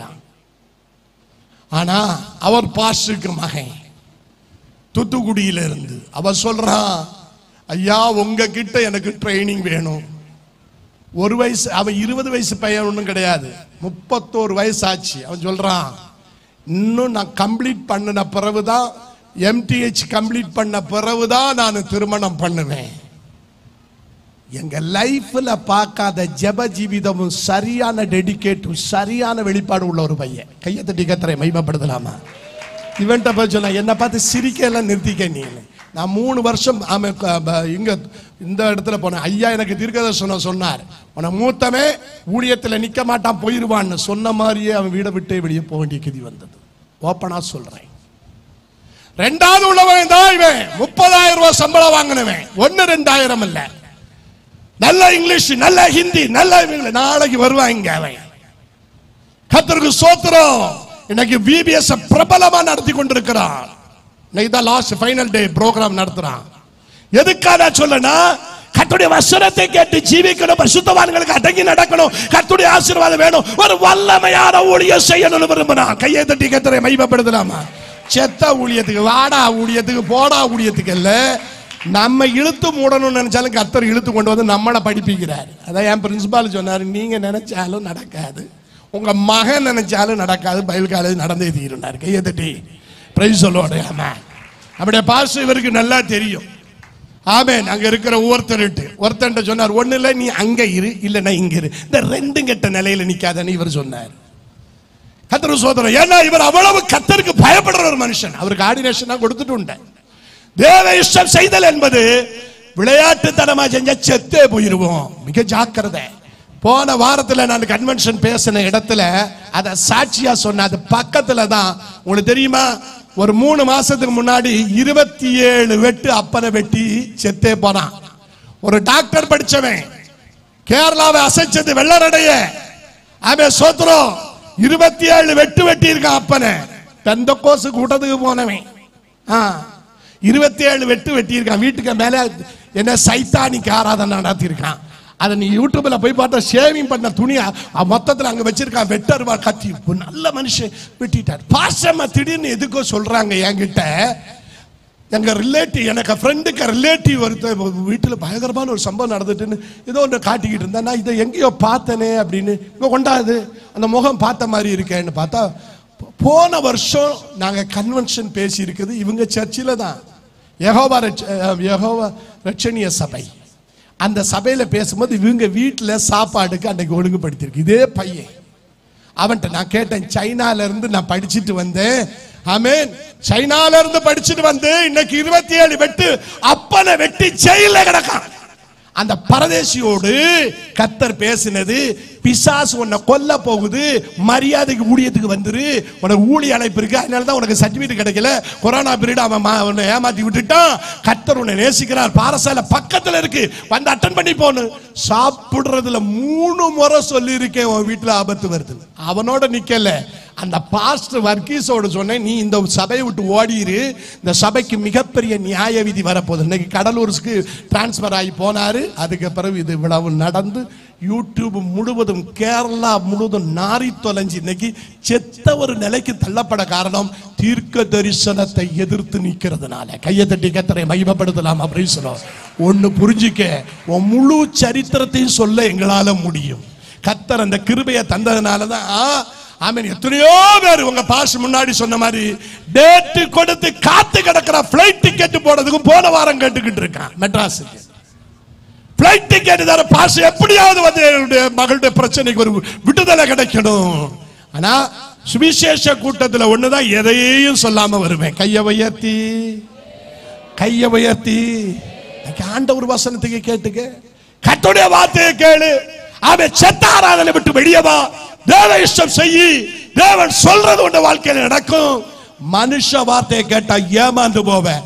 நான் பயப்படுறேன், நடுங்குற இந்த வசனத்தை கையை தட்டி கர்த்தரை மகிமைப்படுத்தலாம். ஆண்டவரே, நாங்க நிற்பதும் நிர்மூலமாகாது இருப்பதும் சுத்த கிருபைன்னு சொல்லி நடுங்கணும். ஒரு காரியம், அடுத்த திருஷ்டாந்தம் காட்டின கதையில ரூம்ல இருந்தவனுக்கு அதெல்லாம் செய்துட்டோம். 21வது அதிகாரத்தை நீங்கள் வாசித்தீங்கன்னா தெரியும். 9வது வசனத்துல பழையபடி பேதுரு வாங்கடா போவோம், மீன் பிடிக்க போவோம், போனானே அவன் கெதி என்ன? வாசிக்கலாம். 21:9. அவர்கள் கரையிலே வந்திறங்கின போது அவர்கள் போனாங்க, மீன் பிடிச்சாங்களா? அந்த விஷயத்துல பின்வாங்கி போன பேதுருவும் அவருடைய கூட்டமும் மீன் பிடிச்சாங்களா? கிடைச்சிச்சா? முழுவதும் வலை போட்டு கிடைச்சதா? ஒரு மீனும் கிடைக்கல. நல்லா தெரிஞ்சுக்க, இவனை ஆண்டவர் பிடிக்க போன போது இதே சம்பவம் தான் நடந்துச்சு. அவன் லூக்கா எழுதின சுவிசேஷம் 5வது அதிகாரத்தை நீங்க வாசித்தீங்கன்னா, அவன் மீனை பிடிக்கிறவன் அல்ல, மனுஷனை பிடிக்கிறவன் ஆக்குவேன்னு சொன்ன சம்பவத்துல முழுவதும் மீன் போட்டு வலைய போட்டு ஒரு மீன் அகப்படாம ஓடு மீன் ஓட ஒரு மீன் வருமளவும் வாடி இருக்குமா கொக்குன்னு. அண்ணன் ஒரு மீன் வருமளவும் கொக்கு வாடிச்சு. ஆனா இந்த அண்ணனோ ஒரு மீனும் கிடைக்காம வலைய தேடி தேடி நாறிக்கொண்டிருந்தான். அப்பதான் இயேசு சொன்னார், பேமே சீமோனே, ஓம் போட்ல ஏறட்டான், ஏறுங்கப்பா நார். இயேசு பிரசங்கிச்சார். ஆமென். ஆழத்துல போய் வலைய போடுனான். மீன் எப்படி பிடிச்சான்னு எழுதி இருக்குது, வாசிங்க. வலை கிளியத்தக்க. அவர்கள் திரளான மீன்களை பிடித்ததுனால அவனுக்கோ அவனோடு கூட இருந்த யாவருக்கும் இல்லம்மா வலை கிளியத்தக்கன்னு வசனத்தை கரெக்டா வாசிங்க. அந்தபடியே அவர்கள் செய்து தங்கள் வலை கிழிந்து போகத்தக்க மிகுதியான மீன்களை பிடித்தார்கள். வலை க்ளோஸ். சத்தமா சொல்லுங்க எல்லாரும். வலை பிஞ்சிச்சு. வலைய பிஞ்சா இனி நீ வலைய தைக்கணுமா? தைக்காம மீன் பிடிப்பியா? மீன் பிடிக்க மீன் கொடுத்து 2 போட்டு நிரம்ப வச்சு வலைய கிழிச்சு விட்டுட்டாரு. போடா, இனி நீ மீன் பிடிக்காத விட்டுட்டு வந்துட்டான். வலையை கிழிச்சிட்டாரு, எல்லாம் முடிச்சிட்டாரு. நிறைய மீன் கொடுத்து அந்த மீனை லேலத்துக்கும் போடாம வந்துட்டான். போட்டையும் எவங்கிட்ட கொடுத்தான்னு தெரியல, எல்லாத்தையும் விட்டுட்டு வந்துட்டான். இயேசுக்கு பின்னாடி வந்தான். இப்போ உயிர்த்தெழுந்த இயேசுவை உயிர்த்தெழுந்த ஆராதனை செய்ய வேண்டியவன் ஒழிச்சுக்கிட்டு இருக்கான்.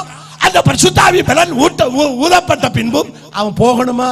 மீண்டும் பலனற்றவனாக பழையபடி மீன் பிடிக்க. ஏன்னா இது ஏற்கனவே ஒரு அப்போ யோவான் ஸ்நானனுக்கு சீடனாக இருந்தவன். அதனால இவனுக்கு அந்த தெளிவு இல்லாம இவனை கொண்டுதான் கிறிஸ்துவின் சபை கட்டப்படும் என்ற உபதேசம் இருக்குது.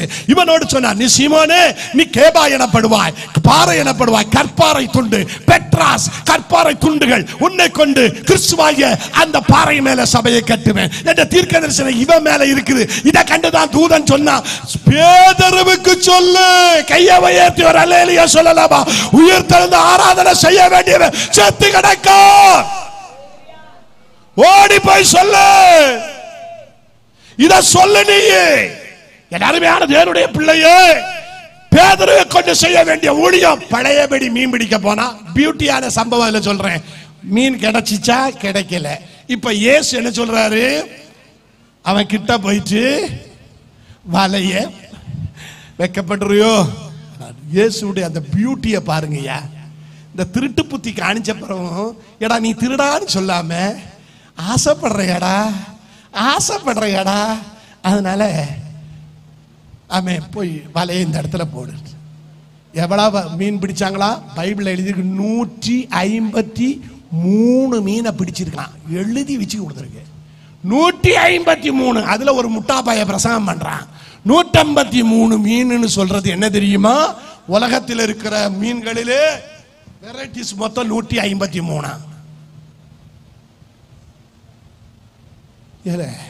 இவன் சரித்திரம் பற்றி படிச்சிருக்கிறானா, கடலை பற்றி படிச்சிருக்கிறானா, எந்தெந்த கடல்ல என்னென்ன மீன் இருக்குன்னு படிச்சிருக்கானா? கேட்கவன் கேன என்ன எரும மாடு ஏரோப்ளைன் ஓட்டும். கலிலேய கடலாய ஒரு ஏரி, அது that is one of the lake. அதுல 153 மீன். இதுக்கு தான் மேல நீ என் கையில மாட்டணும்னு சொல்லியது. கர்த்தருக்கு ஸ்தோத்திரம். எவனை ஏமாத்துற நீ? யாரை ஏமாத்துற நீ? எப்படி பிரசங்கம் பண்ற நீ? Be careful. திருவசனத்தை மரியாதைக்கு தெரியணும் முதல்ல. You must prepare, then you will go to preach the gospel. முதல்ல நீ ப்ரிப்பேர் ஆகாம எங்க preach பண்ண முடியும்? அதனால திருவசனத்தை you must study first. அது பண்ணலன்னா எங்க போய் ஏமாத்திட்டு போயிடுவோம் யாரையாவது. ஆகவே அவன் 153 மீன் மொத்தம் மீனுக்கு நம்பர் கொடுக்க காரணம் என்ன? நீ உலகம் முழுவதும் ஏமாத்தினாலும் எவனை வேணாலும் விழுங்கினாலும் வலை கிளியாதுடோ. கையை தட்டுங்க. அர்த்தம் புரியலையா எதுக்கு சொன்னேன்னு? லூக்காவுல சொன்னது முதல்ல வலையை கிளிய வச்சாருன்னா இடம் கொள்ளாமல் போக மட்டும் ஆசீர்வாதம். இப்போ 153 மீன் இருந்துட்டு வலை கிளியலன்னா அர்த்தம் என்னன்னா, கர்த்தருக்கு வார்த்தை கேட்கலன்னா உலகம் முழுவதும் வயிற்றுல தள்ளினாலும் அள்ளி போட்டாலும் நீ திருப்தி அடைய மாட்ட. கையை தட்டி. வலை கிளியாது, இடம் கொள்ளாமல் போக மட்டும் ஆசீர்வாதம் உனக்கு வராது. கையை தட்டுங்க. இதான் உண்மையான மேட்ரு. நிறைய பேர் சொல்றாங்க வருது எங்க போகுதுன்னு தெரியல, வருது ஆசீர்வாதம் நிக்க மாட்டேங்கி, வர்ற வருமானம் 3ஆம் நாள் 2வது வாரமே முடிஞ்சு போகுதுன்னா நீ நாசப்படுத்தவனா இன்னும் இருந்துகிட்டு இருக்கேன்னு அர்த்தம். ஒன்றும் தெளிவுபட செய்ய தெரியல. உனக்கு அது சுபோதமா நடத்த தெரியணும். முதல்ல குடும்பம் நடத்தணும், வீட்டை நடத்தணும், சபையை நடத்தணும், சகலம் நடத்தணும், உபதேசத்தின் அடிஸ்தானத்தில் இருக்கணும். ஊருகாரங்கிட்ட 3வது வாரமே பிச்சை எடுக்க ஆரம்பிச்சிருவா. அவங்க எல்லாம் ஒரு அல்லேலியா சொல்லுங்க. அக்கா ஒரு 500 ரூபா கொடு, நான் அடுத்த மாசம் தரேன். நீ 500 ரூபா வாங்கும் போது இவ அடுத்த மாசம் கேட்பான். 153 மீன் இருந்தாலும் உன் வலை கிளியாது. கையை பிடிச்சு சொல்லு, அப்பதான் யாரும் பக்கத்துல அடுத்து வந்து உட்காரவே மாட்டான். எல்லாரும் பக்கத்துல. நீ கத்தரை மறந்து என் பலத்துல நான் எல்லாம் செய்யறேன், வேலை செய்யறேன், பலப்படுத்துறேன், ஊழியம் செய்யறேன், எது செஞ்சாலும் 153 நம்பர் கூட கொடுத்தாலும் எந்த வலையிலுமே நிக்காது. ஆனா வலை கிளியணும், ஆனா கிளியாது. இதுதான் என் அப்பனுக்கு நீ பியூட்டி. கையை தட்டி, கையை தட்டி, கையை தட்டி. காரணம் என்னன்னா, அவனை படிப்பிச்சு கொடுத்த நோக்கம் என்ன தெரியுமா? எதுக்காக அப்படின்னா, அவன் 2 படகு நிறைய பத்தாக்க முதல்ல இருந்ததும் இப்ப இங்க ஒண்ணு இல்லைன்னா எக்ஸோடஸ் 16:4 வாசிங்க. யாத்திராகமம் 16:4 அவன் தேவ பிள்ளைகளுக்குள்ள உபதேசத்தின் ரகசியம் என்னன்னு அங்க எழுதி இருக்கு. சீக்கிரமா வாசிப்போம், சீக்கிரமா. அப்பொழுது கர்த்தர் மோசேயை நோக்கி, நான் உங்களுக்கு வானத்திலிருந்து அப்பம் வர்ஷிக்க பண்ணுவேன். நான் உங்களுக்கு இஸ்ரவேல் ஜனத்துக்கு வானத்திலிருந்து அப்பத்தை வர்ஷிக்க பண்ணுவேன். ஜனங்கள் போய் ஒவ்வொரு நாளைக்கு வேண்டியதை ஒவ்வொரு நாளிலும் சேர்த்துக் கொள்ளணும். அதனால் அவர்கள் என் நியாயப்பிரமாணத்தின்படி நடப்பார்களோ நடக்க மாட்டார்களோ என்று அவரை சோதிப்பேன். என்ன பாருங்க, எங்களுக்கு அப்பம் கிடைச்சி நாங்க வெள்ளரிக்காய், கொமட்டிக்கா, அந்தக்காய், இந்தக்காய், மொத்தக்காய், ஆமே எல்லாம் தின்னோம், இப்ப ஒண்ணும் இல்லையே அப்படின்னு வெப்ராளத்தில் இருக்கிறவங்களை பார்த்து ஆண்டவர் சொன்னது, ஆசைப்படியே தர்றேன். ஆமே தூதர்களின் அப்பத்தை எடுத்து கொடுத்தார். ஆபிரகாம் தூதர்களுக்கு அறியாமல் கொடுத்ததுனால அவன் சன்னதியை ஆமென் ஆண்டவர் கொடுத்ததை திரும்ப கொடுக்கிறார். கையை தட்டி கர்த்தரை மகிமைப்படுத்தலாம். Praise the Lord. நீ எந்த அளவினால் அளக்கிறியோ அதே அளவினால் உனக்கு அளக்கப்படும். அதுதான் அதுக்கு அர்த்தம். தூதனுக்கு கொடுத்தா தூதன் இருந்து தருவார். நீ 3 படி கொடுத்தா அந்த அளந்துதான் தருவார். அளந்து கொடுத்தார். அப்ப அளந்து கொடுக்கும் போது 1 ஓமர் எல்லாருக்கும், ஒரு தலைக்கு ஒரு வீட்டு தலைக்கு ஒரு ஓமர். இங்க நடந்தது பாருங்க. சிலவனுக்கு அந்த வலையில 153 மீன் கிடைச்ச உடனே கடந்த வெப்ராளம். அதுதான் இது. இப்ப என்ன சொல்றாரு? 6வது வசனம் வாசிங்க. 16:6. கர்த்தர் கட்டளை இடுகிறது என்னவென்றால் அவரவர் புசிக்கும் அளவுக்கு தக்கதாக அதில் எடுத்து சேர்த்துக் கொள்ள கடவீர்கள். உங்களில் உள்ள ஆத்துமாக்களின் லெக்கத்தின்படி அவனவன் தன் கூடாரத்தில் இருக்கிறவர்களுக்காக தலைக்கு ஒரு ஓமர் அளவு எடுக்கணும். எல்லாரும் ஒரு அல்லேலூயா சத்தமாக ஹalleluya எடுக்கணும். வாசிங்க. இஸ்ரவேல் புத்திரர் அப்படியே செய்து சிலர் மிகுதியாயும் சிலர் கொஞ்சமா சேர்த்தாங்க. இதுல என்ன பாருங்க, இங்க நம்ம மனுஷனுக்கு புத்திய பாரு.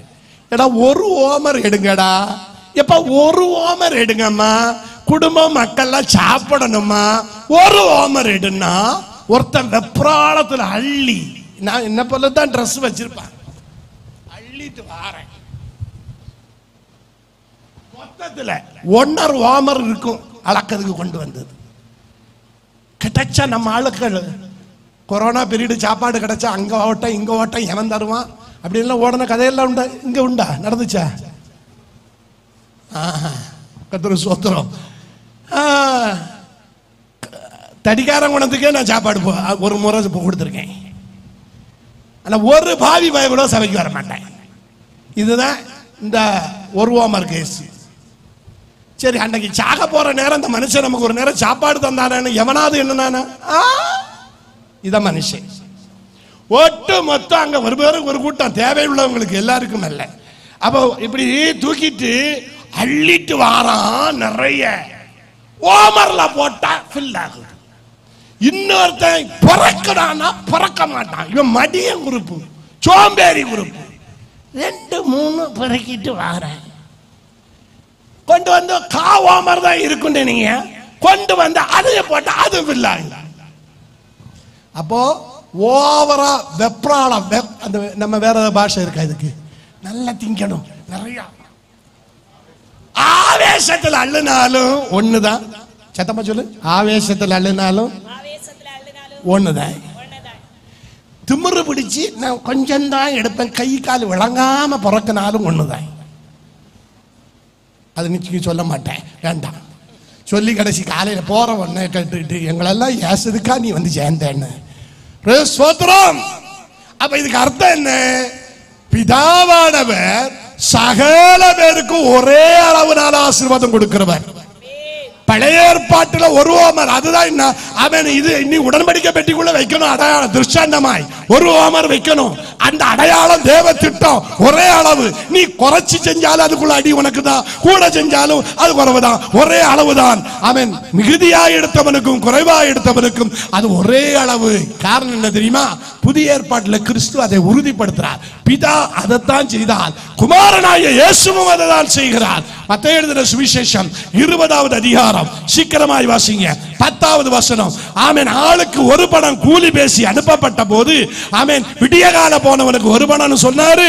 ஆமென். 3ஆம் மணி வேலை, 6ஆம் மணி வேலை, 9ஆம் மணி வேலை, 11ஆம் மணி வேலை போனவனுக்கெல்லாம் ஒரே பணம். 1ஆம் மணி வேலை போனவன் 11ஆம் மணி வேலை வந்து 1 மணி நேரம் வேலை செஞ்சவன் இப்போ அவனுக்கு ஒரு பணம் கொடுத்தப்போ 1ஆம் மணி நேரத்துக்கு வந்தவனுக்கு பேசப்பட்டது 1 மணி, ஒரு பணம். இவனுக்கு ஒரு பணம் கிடைச்சது. அப்ப பின்னாடி இவன் யோசிக்க, நம்ம முதல்ல வந்திருக்கோம், அவன் 1 மணி நேரம் வந்தவனுக்கு 11 மணில இருந்து 12 மணிக்குள்ள வேலை செய்தவனுக்கு ஒரு பணம். நம்மகிட்ட அவர் ஒரு பணம் சொன்னாலும் நமக்கு கொஞ்சம் நிறைய கிடைக்கும்னு ரொம்ப ஆசைப்பட்டானா. ஏசு என்ன சொன்னார்? வாசிமா. முந்தி அமர்த்தப்பட்டவர்கள் வந்து தங்களுக்கு அதிக கூலி கிடைக்கும் என்று எண்ணி அவர்களும் ஆளுக்கு ஒவ்வொரு பணம் வாங்கி போனார். வாங்கி கொண்டு வீட்டெஜமானை நோக்கி பிந்தி வந்தவர்களாகிய இவர்கள் 1 மணி நேரம் மாத்திரம் வேலை செய்தார்கள். 1 மணி நேரம் மாத்திரம் வேலை செஞ்சாங்க. பகலின் கஷ்டத்தையும் வெயிலின் உஷ்ணத்தையும் சகித்த எங்களுக்கு இவர்களை சமமாக்கினீரே என்று முறுமுறுத்தார்கள். டைம் தாண்டிட்டு, அதனால இன்னும் கொஞ்சம் விளக்கத்தோடு உள்ள போகணும்னு நினைக்கிறேன். எத்தனை பேர் உள்ள போகணும்னு ஆசை உண்ட? கை வைத்துங்க. இப்போ டைமு போகண்டாமா? நான் அடிக்கடி 5 அப்பா 5000 பேருக்குன்னு சொல்லி இப்போ மெட்ராஸில் ஒரு ஊழியக்காரர் சொல்கிறாரா, இது யூடியூப்பில் கேட்டால் அவனுக்கு என்னைக்கு வயிற்றால வந்து வயது என்ன ஏச போகிறானோ, எவன் ஏசுனாலும் நான் கவலைப்பட மாட்டேன். அவன் என்ன ஏசுற அன்னைக்கு அவனை பார்த்து நல்லா இருக்கியான்னு கேட்டுருவேன், கையை தட்டி. ஆமாம், இங்க மெட்ராஸ் ஊழியமெல்லாம் அப்போ சத்தியம் இல்லைங்க. 5 அப்பம் 5000 ரூபா, 2 மீன் 2000 ரூபாய். முட்டா பயல்களா, இதுக்கா ஏசு 5 அப்பா 5000 பேருக்கு கொடுத்தாரு? அப்போ எந்த அளவுக்கு இவனுங்க மாறி இருக்கானோ. அப்போ 5 அப்பா 5000 பேருக்கு எதுக்கு கொடுத்தாரு சொல்லுங்க? அப்போ 5 அப்பா 5000 பேருக்கு எதுக்கு கொடுத்தாரு? இந்த பக்கம் எம்மா, இந்த 5 அப்பத்துக்கு என்ன வியாக்கியானம் பண்ணுவீங்க நீங்க? 5 அப்பா 5000 பேர் என்ன வியாக்கியானம் பண்ணுவீங்கன்னு கேட்டேன். 5000 ரூபாயா? 2 அப்பா 2000 ரூபாயா? இதுக்கு தான் இவனுங்க போய் முதல்ல பைபிள் காலேஜ் படிக்கணும். இந்த பைபிள் காலேஜ் படிச்சு வேதவசனம் படிக்காம வந்தனால தான் குருட்டுத்தனமா திருட்டு புத்தி வேலை செய்யுது. நீ வேணும்னா பிச்சை எடுத்துட்டு போடா, அதுக்கு வசனத்தை எடுத்து வடிச்சு உடைக்கிற நீ. உனக்கு வேணா கேளு, எனக்கு வழி இல்லை, என் பிள்ளைக்கு வழி இல்லை, சாப்பிட வழி இல்லை, ப்ளீஸ் ஹெல்ப் மீ. ஜென்டில், அப்படி ஜென்டில் பக்கராப்பா. ஆமென், சோத்ரம். இங்க பாரு, திருவசனத்தை மாத்துறதுக்கு ஐயோ கஷ்டம். எழுத்தாயில அது உறுப்பாயில மாற்றம் ஐயோ கஷ்டம். என்னன்னா 5 அப்பமா 5000 பேர்னு அர்த்தம். இந்த வசனத்துக்கு மாத்திரம் நான் விளக்கம் சொல்லி ஜெபிக்க போறேன். நல்லா கவனிக்கணும். எதுக்காக அப்போ இவங்க போக சொன்னாங்கன்னா, அதை சொல்லி இந்த ஒரு வார்த்தை சொல்றேன். இதுக்கு இந்த வசனத்தை மாதிரி சீக்கிரம் சொல்லியிருந்தேன். நீங்க மத்தேயு 14:15 என்ன எழுதியிருக்குன்னா, கர்த்தருக்கு ஸ்தோத்திரம், மத்தேயு 14:15 அவர்கள் எல்லாரும் புல்லுல உட்கார வைக்கிறாரு, வனாந்திரமான ஒரு இடத்துக்கு கொண்டு போனார். அப்ப எதுக்கு இயேசு வனாந்திரம்? நீங்க யூடியூப்ல இதுல கொஞ்சம் அடிச்சு போய் பாருங்க. யூடியூப்ல இதுக்கு வேற சில நல்ல புத்திசாலிகள் வியாக்கியானம் பண்ணியிருக்கான். எப்படி வியாக்கியானம் பண்ணியிருக்கான் தெரியுமா? 5 அப்பம் 5000 பேருக்கு என்றால் அது ராணுவத்தின் ரகசியம். 5000 ராணுவம், இங்க 5000 ராணுவங்கள் வந்த அந்த கதையெல்லாம் வசனத்தை எடுத்துட்டான். பிறகு 12 கோத்திரங்கள், அதுவும் மேட்டர் வந்திருக்குது. பிறகு என்னெல்லாமோ எதுக்கோ செய்து அது எத்தனை பேருக்கு உட்கார வச்சாங்கன்னு நான் பல வருடத்திலும் கேட்பேன். அது அவன் எழுதியிருக்கான். 100 100 50 50 எழுதியிருக்கு. ராணுவத்தில் 100 100 படை வகுத்து நின்று பாகிஸ்தானுக்கு யுத்தம் பண்ண அனுப்பு. கேட்கவன் கேட என்ன எரும மாடு ஏரோப்ளைன் ஓட்டும். நல்லா தெரிஞ்சுக்க, மரியாதைக்கு திருவசனம் படிக்கிறதுக்கு தேவ சமூகத்தில் போயிருக்கு. இந்த சம்பவம் 50 50 100 100 பேரா வச்சதும் உட்கார பண்ணி சாப்பாடு கொடுத்ததோட அர்த்தம் நீங்க யாத்திராகமம் 27:18 நீங்க வாசா தெரியும். அவன் சீக்கிரமா வாசிங்க. எதுக்கு 50 100 நாங்க 50 50 100 100னா அவன் 50 நீளம். அந்த ஆசரிப்பு கூடாரத்தில் அந்த பிராகாரத்தின் நீளம் 100, அதன் அகலம் 50 அப்படின்னு எழுதி இருக்குது. வனாந்தரத்தில் இவர் யார் கொண்டு போனார்? வனாந்தரத்தில் இஸ்ரவேல் ஜனத்தை முற்பிதாக்களை அப்பம் கொடுத்து ஆசீர்வதித்த சத்தியம் சொல்ல கையை உயர்த்தி ஒரு அல்லேலூயா சொல்லலாமா? அது இயேசுவே சொன்னார். முற்பிதாக்கள் அப்பத்தை சாப்பிட்டாங்க, செத்து போனாங்க. நான் ஜீவாப்பம், என்ன சாப்பிடுறவன் பிழைப்பான்னு சொல்லும் போது இன்னொரு வியாக்கியானம், நீ ராணுவ கதையை இறக்கப்படாது, வாயில வந்ததெல்லாம் சொல்லப்படாது. அவனாவது ராணுவம் சொல்றான். நம்ம தமிழ்நாட்டுக்காரன் 5000 ரூபாய் 2000 ரூபாங்க, அதுக்கு ராணுவமே பெட்டர். அவனை ராணுவ துப்பாக்கியோட தான் கொண்டு போய் நிறுத்தணும். பாருங்க, கர்த்தருக்கு ஸ்தோத்திரம். அப்போ அதோடைய நீளம் 100. இந்த பாசிமா சீக்கிரமா நேராச்சு. நீளம் 100 முழமும் 100 முழமும் இருபுறத்து அகலம் 50 50. அதனால 100 100 50 50 கையை தட்டி கத்தர் உட்கார வச்சது. 100 100னா 50 50, இந்த பக்கம் 100 இந்த பக்கம் 100 50 50. எந்த ஆசரிப்பு கூடாரத்தின் பிராகாரம் வந்துச்சு. இப்போ 5 அப்பம் ஒரு பையன் கையில, அவன் பிரசங்கம் பண்ற நேரத்தில் ஒன்ன விழுங்கி இருப்பானா, இது உபதேசமே இல்லாம இருக்கும். அதனால அவனுக்கு அன்னைக்கு வயிற்றுல வலி வந்துச்சோ என்னன்னு தெரியல, வாய் அடைக்க வச்சு அவன் வாயில பிளாஸ்டர் போட்டு ஆண்டவர் இதை வனாந்தரத்தில் கொண்டு வந்து திருஷ்டாந்தமாய் காட்ட ஒரு சின்ன பையனை கையில் எடுத்து அவன் கையில இருந்து அவன் அந்திரேயா கண்டுபிடிச்சு கொண்டு வாடா அந்த 5 அப்பத்தை. அதை எடுத்து அவர் சொல்றாரு 5 அப்பம் அது உயர்த்தினார். அந்த ஆசரிப்பு கூடாரத்தில் அந்த பிராகாரத்தின் உயரம் 5 முழம். கையை தட்டி கர்த்தரை மகிமைப்படுத்தலாமா? உயர்த்தப்பட்ட உயரம் உயர்த்துறார். கர்த்தருக்கு ஸ்தோத்திரம். ஆமென். அதான் அந்த 5 அப்பம் என்று சொல்லுகிறது. ஆகவே அவர்களுக்கு போஷித்து கொடுத்து மிச்சம் எத்தனை எடுத்தார்? அதை மாத்திரம் நான் எடுக்க. மிச்சம் எத்தனை எடுத்தாரு? 12 கூட நிறைய. எதுக்குன்னா 12 அப்போஸ்தலர்களை காட்டேன்னு சொல்லி கதையை உல்டா பண்ணிடப்படாது. 12 அப்போஸ்தலர்கள் தான். ஆனா தெளிவா சொல்லணும். அது என்ன தெளிவுன்னா என்னாகமம் 18:20 எழுதியிருக்கு. 12 அப்போஸ்தலர்கள் தான், சீடர்கள் தான். ஆளுக்கு ஒரு கூடையை கொண்டு போய் வீட்டுல உட்காந்து அவங்க சாப்பிட போறாங்க. அது உண்மைதான். ஆனால் அது 12 கோத்திரத்தின் அடையாளம் அல்ல. அவரை நம்பி இயேசுவை தெய்வமாய் ஏற்றுக்கொண்டு இந்த வேதத்தை எடுத்து கர்த்தரை நம்பி வந்து அவன் மீன் பிடிக்கிறவன் அல்ல, மனுஷனை பிடிக்கிறவன் என்று அழைக்கப்பட்டவன். இனி மீன் பிடிச்சு போய் அவன் நாசமாகாது இருக்க அவனை ஆசீர்வதிக்கிற தேவ ரகசியம் அது. கையை உயர்த்தி ஒரு அல்லேலூயா சத்தமாக வாசிப்போம் சீக்கிரமாக. கர்த்தர் ஆரோனை நோக்கி அவர்களுடைய தேசத்தில் நீ ஒன்றே சுதந்தரித்துக் கொள்ள வேண்டாம், அவர்கள் நடுவே உனக்கு பங்கு உண்டாயிருக்கவும் வேண்டாம். இதோ லேவி கோத்திரம் கர்த்தருடைய ஆசாரிய பிள்ளைகளுக்கு கொடுக்கப்பட்டது பங்கு இல்ல உலகத்துல. அதனால கிறிஸ்துவே அவர்களுக்கு பங்கு. வாசிங்க.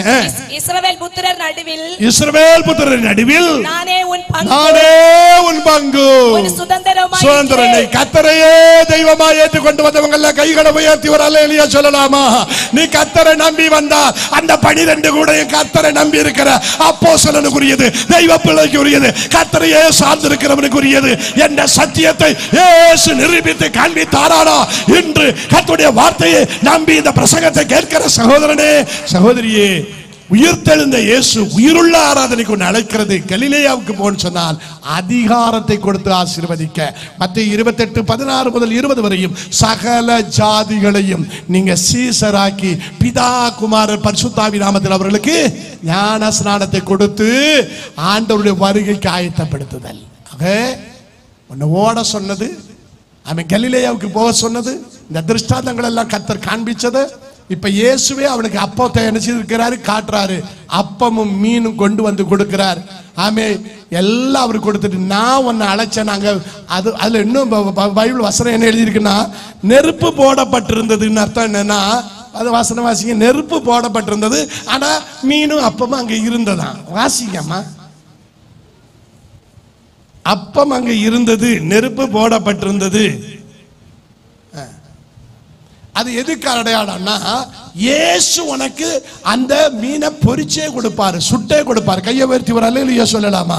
அல்லதான் 153 மீன்களையும் எடுத்துட்டு வான்னு சொன்ன அந்த கதையில வாசிக்கணுமா? வேற எங்கேயும் தேடி இருக்கக்கூடாது. நல்ல ஆதியாமம் போகாம இருந்த கர்த்தருடைய வார்த்தையை ஜெபத்தோடு நாம் கவனிக்கணும். ஆண்டவர் நம்மை நேசிக்கிறார்.